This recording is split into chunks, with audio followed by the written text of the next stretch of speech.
नमस्कार, मैं हूं प्रदीप कुमार। आप देख रहे हैं पॉलिटिकल आइडिया। पॉलिटिकल आइडिया के आज के इस अंक में आप सभी दर्शकों का बहुत बहुत स्वागत है। मित्रों, आज के इस अंक में हम बात करेंगे झारखंड की राजनीति की। हम बात करेंगे कि किस तरीके से भारतीय जनता पार्टी और झारखंड मुक्ति मोर्चा झारखंड में एक साथ आने को तैयार हुए हैं। उनके पीछे कौन से कारण हैं, हम जानने का प्रयास करेंगे कि वो कौन से दो कारण हैं जिस कारण से ठीक बिहार विधानसभा चुनाव परिणाम आने के बाद झारखंड मुक्ति मोर्चा और भारतीय जनता पार्टी में यह सहमति बन गई है कि वहां पर बीजेपी और झारखंड मुक्ति मोर्चा की गठबंधन की सरकार होगी। महागठबंधन को हेमंत सोरेन अलविदा कहेंगे, एनडीए में शामिल होंगे। तो ये दो कारण जिसकी चर्चा आज हम इस वीडियो में करने जा रहे हैं। तो पहला कारण है राजनीतिक और दूसरा है प्रशासनिक। ठीक है, राजनीतिक कारण क्या है? राजनीतिक कारण जुड़ा हुआ है बिहार विधानसभा चुनाव से और आगामी झारखंड की राजनीति से। आपने देखा बिहार विधानसभा चुनाव के दौरान झारखंड मुक्ति मोर्चा महागठबंधन के एक पार्टनर के रूप में विधानसभा की कुछ सीटें लड़ना चाहती थी। 6 सीटों का डिमांड था। चर्चा यह चली कि 2 सीट पर झारखंड मुक्ति मोर्चा मानने को तैयार है, 2 सीटें उसे चाहिए थी, लेकिन आरजेडी और कांग्रेस पार्टी उसे वो 2 सीट नहीं दे पाई। उससे नाराजगी झारखंड मुक्ति मोर्चा में रही और इसलिए नाराजगी ज्यादा मजबूत रही क्योंकि पिछले विधानसभा चुनाव जब झारखंड में हुआ था उस दौरान आरजेडी को इसी शर्त पर झारखंड मुक्ति मोर्चा ने 6 विधानसभा सीटें लड़ने को दी थी कि उसके बदले बिहार में पैर फैलाने में झारखंड मुक्ति मोर्चा की मदद तेजस्वी यादव करेंगे। लेकिन तेजस्वी यादव ने अपना वादा तोड़ दिया। वैसे ही जैसे कांग्रेस के साथ तेजस्वी यादव ने खेल किया, मुकेश सहनी की पार्टी के साथ खेल किया, वैसे ही झारखंड मुक्ति मोर्चा के साथ भी खेल किया। अंतिम क्षण तक ये आश्वासन देते रहे कि झारखंड मुक्ति मोर्चा भी हमारे गठबंधन में है। उसी प्रकार जिस प्रकार से पशुपति कुमार पारस के साथ खेल होता रहा, कहा जाता रहा कि 2 सीट 3 सीट पशुपति कुमार पारस की पार्टी को भी मिलेगा, 2 सीट झारखंड मुक्ति मोर्चा को भी मिलेगा। लेकिन अंतिम क्षण में दोनों सबको एक तरह से निराशा हाथ लगी। जैसे कांग्रेस को लगी वैसे ही मुकेश सहनी, पशुपति कुमार पारस और झारखंड मुक्ति मोर्चा को भी। तो झारखंड मुक्ति मोर्चा इस बात से नाराज है कि जिस प्रकार से तेजस्वी यादव ने वादा किया झारखंड चुनाव के समय में जब 6 सीटें मांगने आए थे कि बदले में हम बिहार में आपको सीटें देंगे, लेकिन बिहार में निराश किया, वादा तोड़ा। इसकी नाराजगी, साथ ही कांग्रेस से भी नाराजगी थी कि कांग्रेस पार्टी तो मुकेश सहनी के लिए 9 सीट जब छोड़ सकती है तो बिहार में 2 सीट झारखंड मुक्ति मोर्चा के लिए भी छोड़ सकती थी। लेकिन कांग्रेस ने भी वो उदारता मुकेश सहनी के लिए दिखाई, वो उदारता झारखंड मुक्ति मोर्चा के लिए कांग्रेस पार्टी ने भी बिहार में नहीं दिखाई।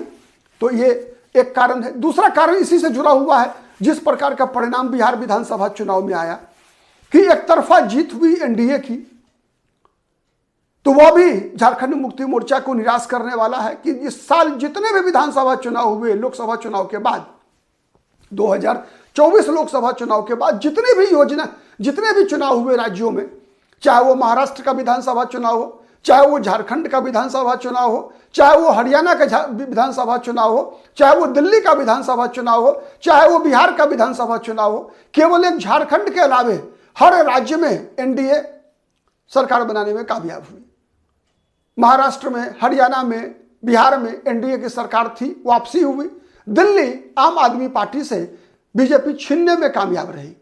ठीक, तो इसका मतलब क्या है? इसका मतलब ये झारखंड मुक्ति मोर्चा निकाल रही है कि महागठबंधन के साथ रहकर राजनीतिक भविष्य जो है वो अंधकारमय है। जिस प्रकार से एक दूसरे के पीछे एक दूसरे को हराने का प्रयास लगातार महागठबंधन में सिर फुटौल होता रहा, चाहे वो महाराष्ट्र में हो, महाराष्ट्र में कांग्रेस, शिवसेना और एनसीपी के बीच का तकरार नहीं, वो सबसे बड़ा कारण था जिस कारण से वहां पर एनडीए की भारी मतों से जीत हुई। बिहार में भी वही खेल हुआ, जब आपस में ही सभी सहयोगी दल एक दूसरे को जिताने के बदले एक दूसरे को हराने में लगे रहे। हरियाणा में चुनाव परिणाम आने से पहले ही जैसे कांग्रेस के लोगों ने मुख्यमंत्री बनने के लिए अपनी तैयारी शुरू कर दी थी। चुनाव जीता नहीं और मुख्यमंत्री पद की तैयारी उसी के लिए लड़ाई छीना झपटी। कांग्रेस के अंदर में भी कई गुट, कुमारी सैलजा, भूपेंद्र सिंह हुड्डा, ठीक है, ये इस प्रकार रणदीप सिंह सुरजेवाला, इस तरह के गुटबाजी के कारण वहां भी हरियाणा में भी कांग्रेस का बेड़ा गर्क हो गया। तो इन सब बातों से कहीं ना कहीं झारखंड मुक्ति मोर्चा के सुप्रीमो हेमंत सोरेन लगातार निराश चल रहे हैं। तो ये रहा राजनीतिक मुद्दा है, जिस कारण से विनेबिलिटी, जो आगे राजनीतिक भविष्य है, वो महागठबंधन के साथ हेमंत सोरेन को बहुत बेहतर नहीं दिख रहा। हेमंत सोरेन को लगता है कि नहीं, अब एनडीए के साथ लंबी पारी खेली जा सकती है। तो एक ये राजनीतिक कारण है। दूसरा कारण है प्रशासनिक स्तर का। प्रशासनिक क्या है कि हेमंत सोरेन ने जिन वादों के आधार पर एनडीए से झारखंड एनडीए के हाथ में जाने से बचा पाए थे, उसके कारण अब उन वादों को पूरा करने का समय आ गया है। अब तक उस दिशा में कोई बड़ी कार्रवाई हेमंत सोरेन नहीं कर पाए हैं। चाहे वो मैया योजना रही हो, चाहे वो बेरोजगार युवाओं को बेरोजगारी भत्ता देने का मामला हो, अपने वादों पर खरा नहीं उतर पा रहे हैं हेमंत सोरेन। चूंकि कारण है उसका कि झारखंड की जो अर्थव्यवस्था है उसको अलाउ नहीं करती, इस बात का परमिशन नहीं देती कि झारखंड मुक्ति मोर्चा की सरकार, हेमंत सोरेन की सरकार उन वादों को पूरा कर पाए। तो हेमंत सोरेन को भरोसा है कि अगर एनडीए के पाले में जाते हैं तो अतिरिक्त आर्थिक सहायता के बल पर हेमंत सोरेन उन वादों को पूरा करने की स्थिति में होंगे। इसलिए हेमंत सोरेन ने एनडीए की तरफ पैर बढ़ाया है। और भारतीय जनता पार्टी का जहां तक मामला है, भारतीय जनता पार्टी को भी विगत वर्षों के अंदर देखेंगे तो झारखंड में चुनाव दो भागों में बटा हुआ होता है। एक तो आदिवासी इलाका, दूसरा गैर आदिवासी इलाका। आप कह सकते हैं एक तरफ पहाड़ पठार, दूसरा तरफ मैदानी इलाका। जो आदिवासी इलाका है उसमें झारखंड मुक्ति मोर्चा की तूती बोलती है।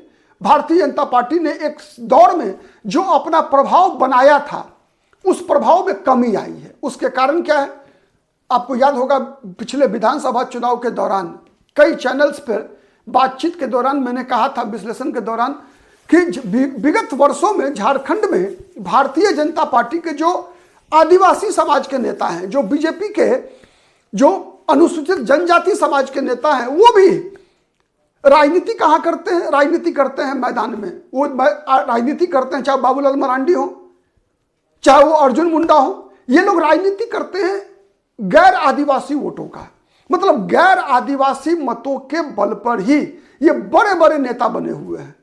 मतलब और आदिवासी क्षेत्र में बीजेपी की पकड़ धीरे धीरे कमजोर होती गई है। और बीजेपी की पकड़ कमजोर होने का लाभ मिला है किसको? झारखंड मुक्ति मोर्चा को।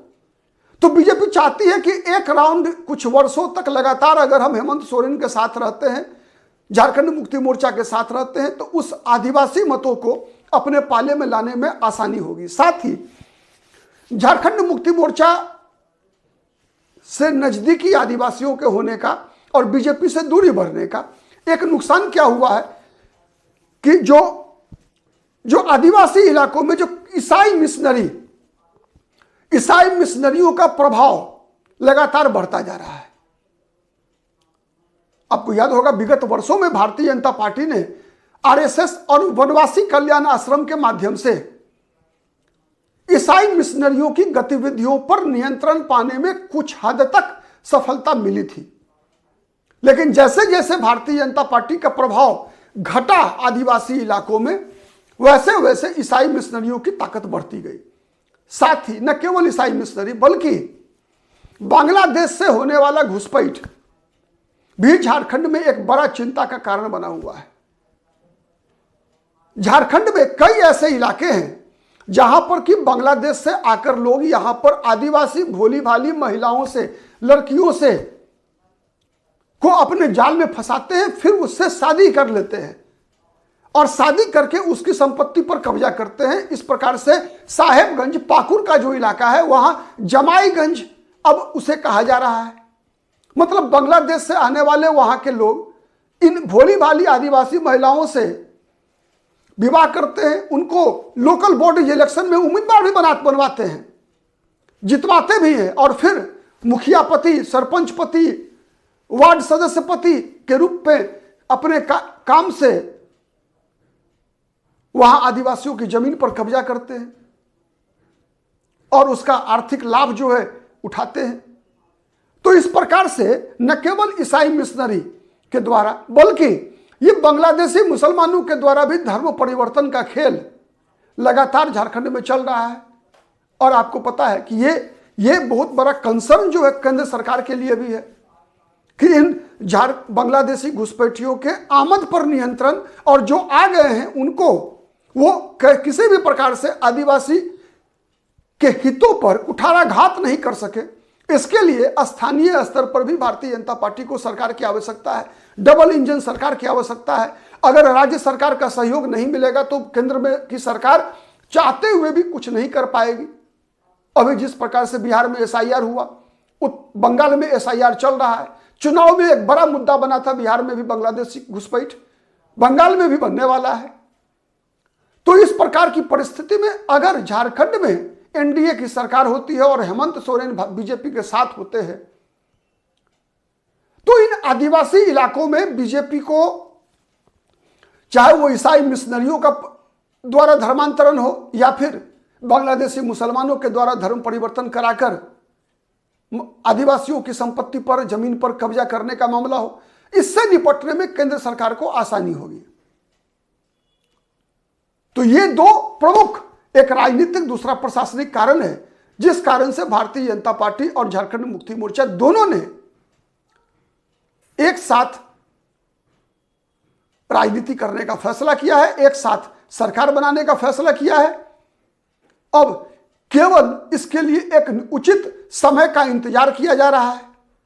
चर्चा है कि खरमास के बाद 14 जनवरी के बाद किसी भी दिन हेमंत सोरेन महागठबंधन को टाटा बाय बाय करेंगे और फिर से एक बार, पहले भी रह चुके हैं, नहीं फिर से एक बार एनडीए में गृह प्रवेश होगा हेमंत सोरेन का, झारखंड मुक्ति मोर्चा का। और इस तरह से बीजेपी भी एनडीए शासित राज्य की संख्या में एक और अंक जोड़ने में कामयाब होगी। नजर बना के रखिए पॉलिटिकल आइडिया पर। हम हर उस खबर की तह में जाकर उसका मतलब और उसका परिणाम आपको समझाने का प्रयास करते हैं। किस हद तक सफल होते हैं आप बताइएगा, कमेंट जरूर कीजिए।